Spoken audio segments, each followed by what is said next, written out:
ময়মনসিংহের ভালুকা উপজেলায় বেশ কিছু ছায়াযুক্ত স্থানে ধানের ক্ষেত রয়েছে। প্রকৃতপক্ষে এসব ছায়াযুক্ত জমিতেই কারেন্ট পোকা বেশি সক্রিয়, ফসলের উপর আক্রমণও বেশি হয়।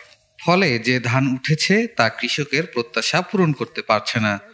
অনেক ক্ষেতে ধানের গাছ পোকায় শুকিয়ে তারের মতো সরু হয়ে গেছে। ধান কাটার সময় দেখা যায় সারি ধরে দাঁড়িয়ে থাকা সেই ক্ষতিগ্রস্ত ফসলগুলো।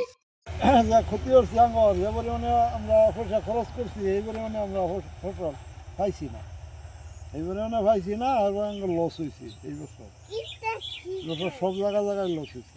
আমরা তো কারেন্ট পোকে ধান নষ্ট করে ফেলছে, গিরস তো পোষায় না, তখন তো আমরা না করেও পারি না। ধান করতে খরচ হয় 2000 বা 2500 বা 3000 এরকম খরচ হয়, কিন্তু তেমন পরিমাণে আমরা লাভবান হচ্ছি না। এই বছর আর কি প্রথমে কারেন্ট পোকা আক্রমণে আমরা তেমনভাবে কোনো লাভবান হচ্ছি না।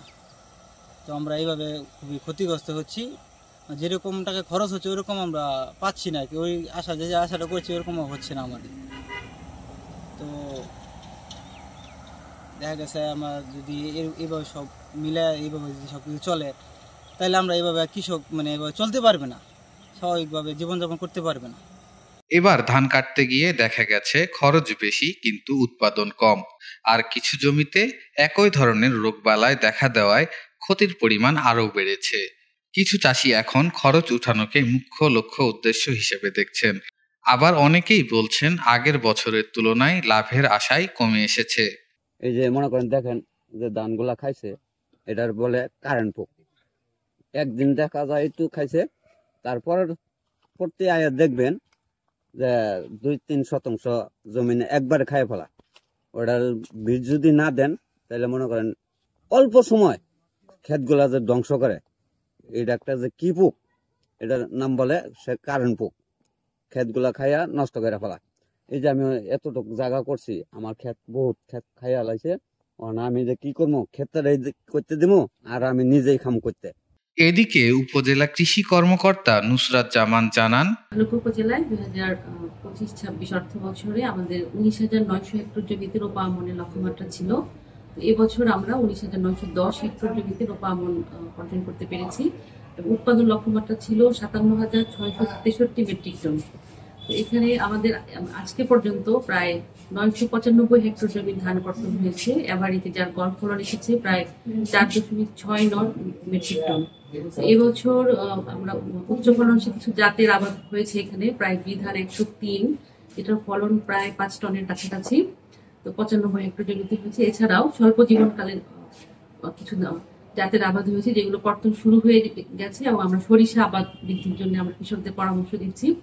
এবছর যেহেতু কিছুটা প্রতিকূল আবহাওয়া ছিল, সেই জন্য আসলে কিছু রোগবালাই পোকামাকড়ের আক্রমণ ছিল। তো আমরা মৌসুমের শুরুতেই স্কোয়াড গঠন করে দিয়েছিলাম। প্রত্যেক ইউনিয়ন পরিষদ ইউনিয়নের উপসহকারী কৃষি অফিসার এবং আমাদের উপজেলা থেকে কৃষি সম্প্রসারণ অফিসার, অতিরিক্ত কৃষি অফিসার, উপসহকারী উদ্ভিদ সংরক্ষণ অফিসারদের সমন্বয়ে।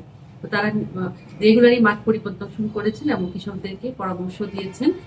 তো এই ভালুকা উপজেলায় বিধান 51 জাতটি বেশি করা হয় কৃষকদের। তবে এই বছর বিধান 51-তে প্রচুর পরিমাণ রোগবালাই পোকামাকড়ের আক্রমণ হয়েছে। সেই জন্যই আমরা কৃষকদেরকে পরামর্শ দিচ্ছি সামনের বছর থেকে যেন বিধান 103, বিধান 75, 71 বা 87 করার জন্য তাদেরকে আমরা পরামর্শ দিয়ে যাচ্ছি। তো সবকিছু মিলিয়ে যদি সবকিছু ঠিক থাকে তো এই অর্থ বছরই আমরা উৎপাদন লক্ষ্যমাত্রা অর্জন করতে সক্ষম হব। যে ধান হয়েছে তাতে অন্তত খরচ তুলতে পারবেন, কিন্তু অনেকেই পুরো খরচ উঠবে না বলে মনে করছেন। খরচ ও উৎপাদনের হিসাব একদিকে, অন্যদিকে ধানে পোকার আক্রমণ ফসলের মান ও পরিমাণ দুটোই কমিয়ে দিয়েছে। বনের পাশে হওয়ায় ছায়া বেশি, এটাই ক্ষেতগুলোকে ঝুঁকিতে ফেলেছে। অনেকেই বলছেন তারা ডিলারের পরামর্শে কীটনাশক প্রয়োগ করে ক্ষতি কিছুটা কমাতে পেরেছেন, কিন্তু তা সার্বিক সমাধান নয়।